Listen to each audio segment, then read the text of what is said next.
All right, guys, Chris Avants with Wi-Fi Training today. If you are new to the channel, be sure to hit that like and subscribe button if you like what you see and you want to see more of it. We're just now starting to really promote YouTube video channels because we do most of our training in courses at WiFiTraining.com. So this is a very interesting title.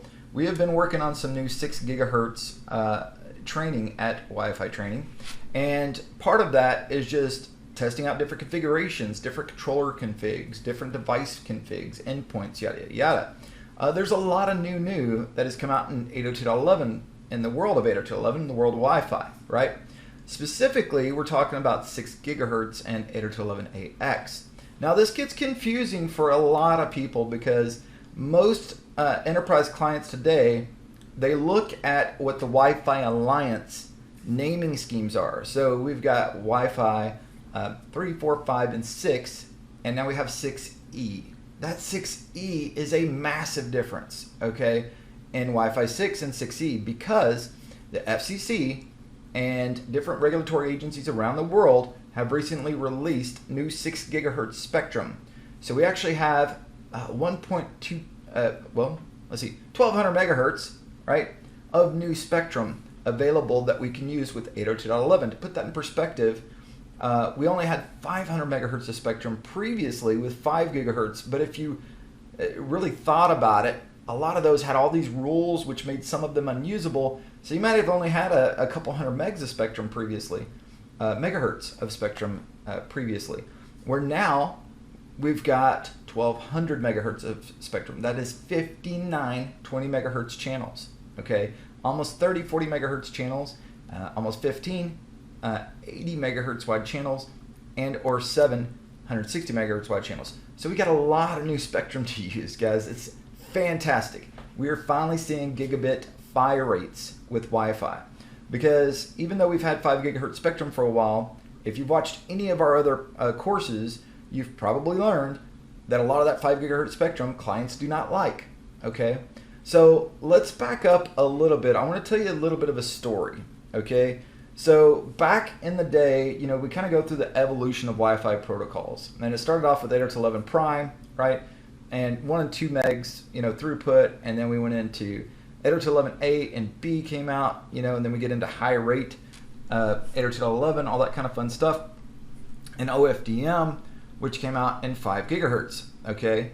And those were 99, okay? Like September of 99, they were both ratified, 2 different working groups at the same time. Very different outcomes though. One of them gave us 54 megs of throughput with OFDM potentially, and the other gave us 11 megs of throughput, okay, with DSSS. Now, then after A, right, we all know that we got more 2.4 gigahertz spectrum with G, okay? So G was out for a while. It was actually the go-to for a long time, but everybody had their sights on this other revolutionary protocol, my favorite protocol from back in the day, which was 802.11n. And the thing that I wanted to kind of rehash and go back to N is because N was designed to be backwards compatible with everything. So it was designed to support 2.4. It was designed to support 5 gigahertz.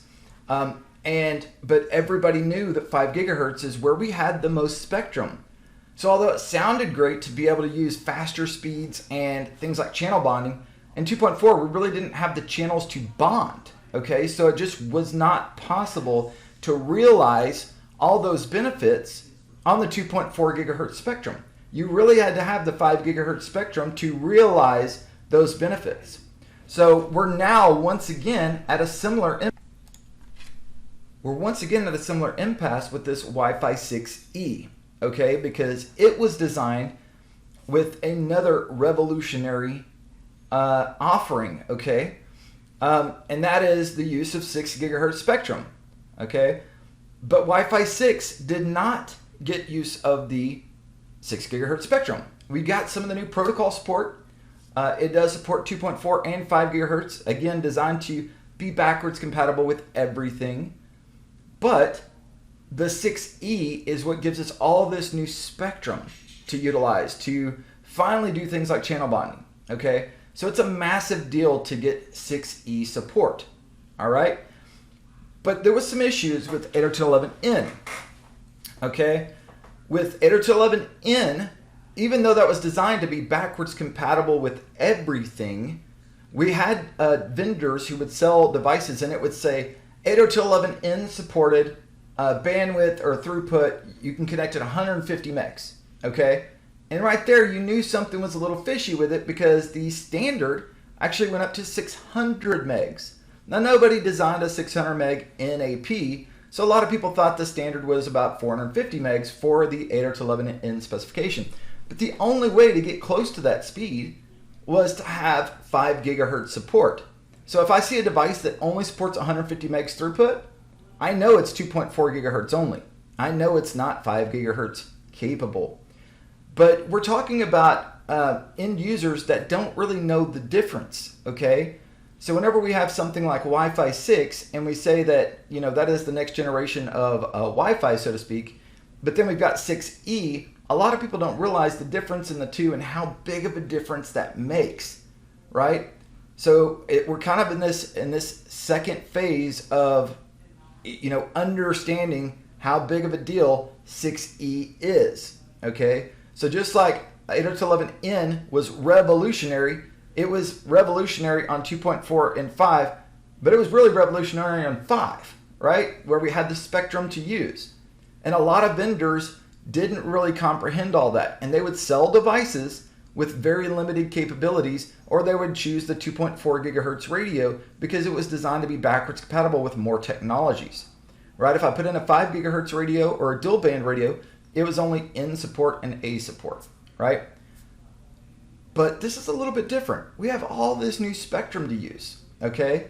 So, and if we say we're going to support WiFi6E, does that mean that we're really supporting 6 gigahertz? Because what we've found developing some new WiFi6E training is not all devices that claim to support 6 gigahertz really do. And there's some reasons for that. This is not a video to throw any vendors under the bus, okay? We are great friends with a lot of these vendors and a lot of the chipset manufacturers, but the way that enterprises typically purchase that next, you know, revolutionary technology, not just the evolutionary technology, but the revolutionary technologies, is they typically go and they look up, hey, how can I get into this new space, okay? And a lot of us recommend find the Intel chipsets or the Broadcom chipsets or so-and-so chipsets that say they support 6E technologies, okay? Because if you purchase a 6E device, that means you should get 6 gigahertz technology, right? You should. However, I have multiple devices sitting in front of me that are 6E. Their drivers support 6E. Their chipsets support 6E. Yet they will never connect on 6 gigahertz networks, okay? They work and they support Wi-Fi 6 on 2.4 and 5, but they should have had very big disclaimers saying, we do not support 6 gigahertz, instead of saying we support 6E, okay? Because where that E comes in is getting use of that 6 gigahertz, okay? So why is that? Well, we have a couple different issues here. We've got two vendors, and I have vetted this with both of these vendors. Again, I'm not here to throw anybody under the bus. We have other devices that say they support 6E that support 6 gigahertz, okay? Now this is very novel technology. It's still new, so some devices work much better in certain configurations with WPA3 than others, but if they say they support it, you know, some of the vendors do support 6 gigahertz. We do have clients on 6 gigahertz today. We are developing the training around WiFi6E today. A colleague of mine, Razika, is taking care of that for you guys. But I have two different vendors here, two different products. Both have chipsets that support 6E. And if you look up the drivers and all that, it says 6E support. But what's happened is one vendor said that there is regulatory rules that they can't abide by yet with 6 gigahertz, so they have it disabled in the BIOS. And they do not have a BIOS where you could enable 6 gigahertz support yet for the internal adapter anyway. And yes, both of these computers run Windows 11, okay? I have a separate vendor that is, and both of these vendors are very popular. These are two of the best devices on the market, in fact, okay? But another vendor that did not put in 6 gigahertz antennas. So no matter what you do, it will look like 6 gigahertz is supported, but you won't be able to connect to 6 gigahertz. Just not going to happen. So two different issues, two devices that say they support WiFi6E, which brings in 6 gigahertz technology, but neither will connect to 6 gigahertz ever. Now, I have told both vendors, guys, you have to get ahead of this because certain technologies are evolutionary. They're not really that big of a deal whenever the new protocol comes out. But a lot of people just spent millions of dollars each on new access points, controllers, and infrastructure to support gigabit Wi-Fi and multi-gig Wi-Fi. And people are spending millions more every day on this architecture. It is the next iteration of wireless connectivity. It is going to help us, evolutionary. I can't say it any better than that, right? Revolutionary. Revolutionary. Can't say it any better than that.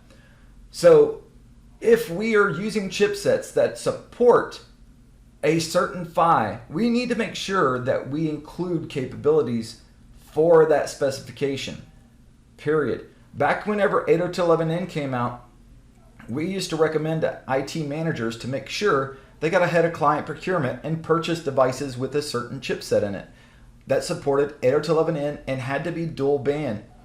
We had many clients back then who ordered thousands of laptops, and they would change the adapter. Instead of using the extra $4 for the name brand adapter that was an add-on, even though we put it in the specifications, they would change it to their internal adapter, which supported 802.11n, but it would be single band. And it didn't support dual band. They didn't read that. They didn't understand that. Okay? So we saw thousands of laptops have to get replaced by many vendors back in 2009, 2010, 2011, those years because of this issue. And I feel like you're going to see thousands more devices that are going to have to be replaced because vendors were not upfront about saying what the device could technically support on it. Okay? Because again, if you're using chipsets that support X, Y, and Z, especially when it's something that is big and revolutionary, you need to be able to support it or have a big disclaimer during the sales side that says we're not going to support it because of X in this device. Okay? Because I seriously doubt many people know this because, again, I saw no disclaimer whenever I purchased these two devices, and I teach Wi-Fi for a living.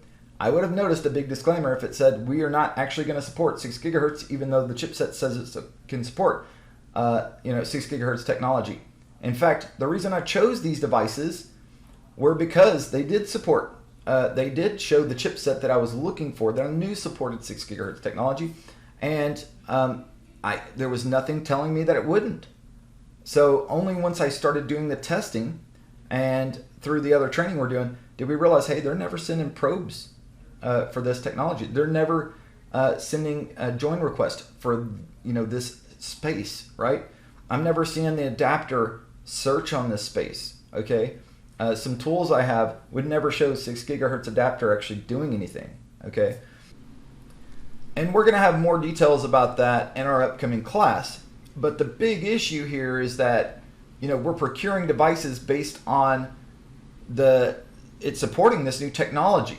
And the only way to get it to do so is to purchase external devices after the fact. Who wants to walk around with external dongles nowadays if you're not a Wi-Fi pro, right?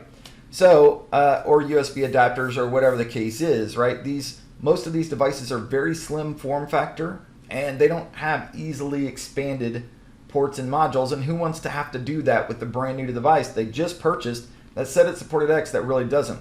Now, all that aside, there is a lot of clients out there that struggle with this 6 gigahertz in devices that do have the antenna, that do have the BIOS unlocked and can support it because maybe their enterprise had a requirement of installing Windows 10 on that device instead of Windows 11. And if that's the case, you're going to run into problems because Windows 10 doesn't officially support 6 gigahertz. That's right. Windows or Microsoft has told vendors that they technically do not want 6 gigahertz to work on Windows 10. In my opinion, they're using it as a way to upgrade people to Windows 11, right? And that's a big catalyst and want to upgrade to be able to get this new spectrum. So believe me, I probably wouldn't have upgraded from Windows 10 myself unless there was a driving factor to do so. There are people that are out there trying to build drivers to backport to Windows 10. Guys, again, I don't want to have to hack something or rebuild something to get something to work. I want it to work reliably and dependably, because that's what the technology we want to identify and recommend to our enterprise clients who purchase thousands of these laptops or iPhones or tablets at a time and invest millions in the architecture to support it all, right? So Windows 11 is a requirement on the PC side. Now on the Apple side, it's been slow adoption as well. We had big hopes that Apple would announce the entire 15 product line would support the 6 gigahertz spectrum, but it doesn't. It's only the Pro models that are supporting 6 gigahertz with the iPhone. Some of the other devices, the new MacBooks do have 6E support, and it does work. Okay, we are seeing that it does work. As well as on the Samsung page, we've got the Galaxy 21, Galaxy 22 Ultra, Galaxy 23, 23 Plus. Honestly, the Samsungs have been out there for a while rocking this new 6 gigahertz technology. They were an early adopter. Okay, Pixel 6, Pixel 6 Pro, Pixel 7, Row 2, Cell 4, all that kind of stuff, Motorola Edge, Razer, and the Edge 30 and the latest and greatest. Basically anything moving forward is going to probably support 6 gigahertz. It's really on the PC side that I've seen this so far. And like I said, it's not just one vendor, it's several vendors. And the big thing, guys, is just saying if you put that we support WiFi6E, to get that certification means you need 6 gigahertz capabilities. Okay, it's not just another amendment like Wi-Fi 6 that could work on 2.45 and 6 gigahertz and go, well, we just didn't include a 6 gigahertz radio or antenna. And it's even worse if you've got the chipset we know supports it, but then have it BIOS disabled or have an antenna that's not compatible with it, which is kind of a stretch, honestly, but that's what they're telling us. So again, if you want to see more about this, guys, we've got the WiFi6E course coming up by my colleague Razika of Wi-Fi Training, where we go in depth about 6E, all the technologies that it brings with us. So not just the new PHY amendments, but also details about the devices, what's working well, what's not, WPA3 considerations, because to use this spectrum we require WPA3. That's the other thing you got to realize. There's no more open Wi-Fi networks moving forward and moving into 6 gigahertz space. It's all got to be protected with WPA3. Now, there is a new OWE mechanism that you can use, opportunistic wireless encryption, to automatically encrypt those networks without a supplicant configured. So that is very cool, but it's not very cool if you can't get your device to work on 6 gigahertz. Okay, it's cool for 2.4 and 5, but if you can't work on 6, that just cut you off at the knees kind of thing, right? You won't be able to do the multi-gig Wi-Fi experience. So anyway, I hope this conversation was helpful and informative to you. Pay close attention when you're making procurement decisions for your organization that you see the standards listed. So you want to see Wi-Fi 6E supported, and make sure it says 2.4 gigahertz radio, 5 gigahertz radio, and 6 gigahertz supported.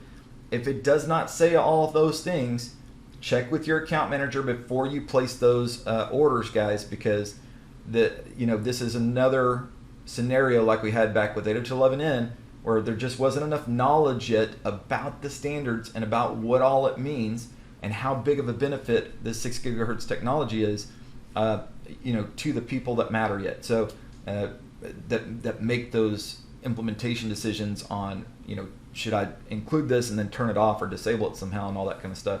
And there's always a balance that they're looking for between performance and battery life and reliability and form factor. I get that, okay? I completely get that. But we've got to be careful whenever we put that we support X and then we don't, okay? That's the point.